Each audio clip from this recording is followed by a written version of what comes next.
পথে টিকে থাকতে হবে। ঈমান টানা সহজ, কিন্তু ঈমানের উপরে টিকে থাকাটা কঠিন। নবীর হাতে বায়াত নিয়ে দিন গ্রহণ করে বেঈমান হয়ে মারা গেছে এমন রেকর্ড আছে না নাই? নবীর চেহারা দেখে, নবীর বয়ান শুনে, নবীর হাতে হাত রেখে ঈমান গ্রহণ করার পরে আবিসিনিয়াতে হিজরত করে পর্যন্ত চলে গেছে, সেখানে খ্রিস্টান হয়ে দুনিয়া থেকে বিদায় নিয়েছে। এই জন্য আমার বন্ধুগণ, আল্লাহ রাব্বুল আলামিন সেজন্য সুন্দর করে এক জায়গায় বলছেন, ইন্নাল্লাযীনা ক্বালু রাব্বুনাল্লাহু সুম্মা ইসতাকামু তাতানাসসালু আলাইহিমুল মালায়েকা আল্লা তাখাফু ওয়া লা তাহজানু ওয়া আবশিরু বিল জান্নাতিল্লাতী কুনতুম তুআদুন। জোরে বলুন আল্লাহু আকবার। যারা ঈমান আনবে এবং তার উপরে টিকে থাকবে তাদের জন্যই তো জান্নাত। টিকে থাকতে হবে, শেষ নিঃশ্বাস পর্যন্ত বলতে হবে আমার রবকে। আস্তে বলবেন আমার রবকে, আল্লাহ আমার রব। টিকে থাকতে হবে। ঈমান তো আনা যায়, কিন্তু ঈমান আনার পরে হাজারো বাধা আপনার সামনে আপনার জীবনে চলে আসবে।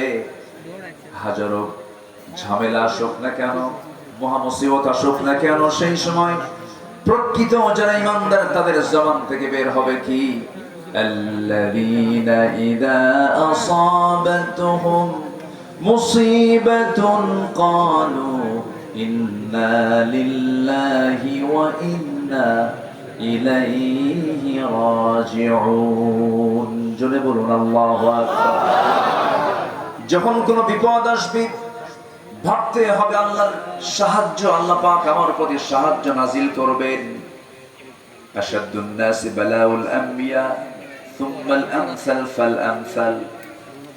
এই জগতে আদম থেকে শুরু করে আজ পর্যন্ত যত মানুষ পাঠিয়েছেন এবং পাঠাবেন, এর মধ্যে সবচেয়ে বড় বালা মুসিবত এসেছে হলো নবীদের উপরে।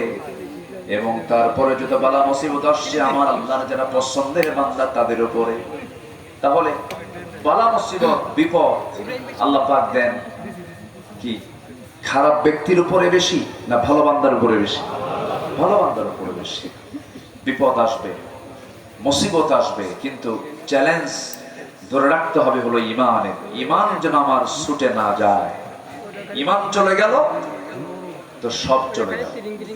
সম্মানিত ভাই, আর সেই ঈমানকে ধরে রাখার জন্য যে ইলম দরকার, যে জ্ঞান দরকার, জ্ঞান এটা এমন একটি সম্পদ যে জ্ঞানী হয় শয়তান তাকে ধোঁকা দিতে পারে না। শয়তান তাকে কি করতে পারে না?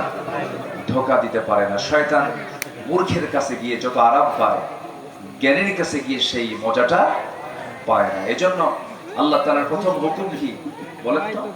ইকরা, পড়ো। বলেন তো কি প্রথম হুকুমটা কি বলেন?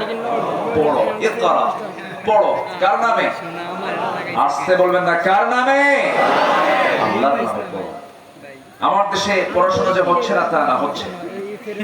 শিক্ষিতের হার বিগত সকল সময়ের চাইতে এখন বেশি না কম?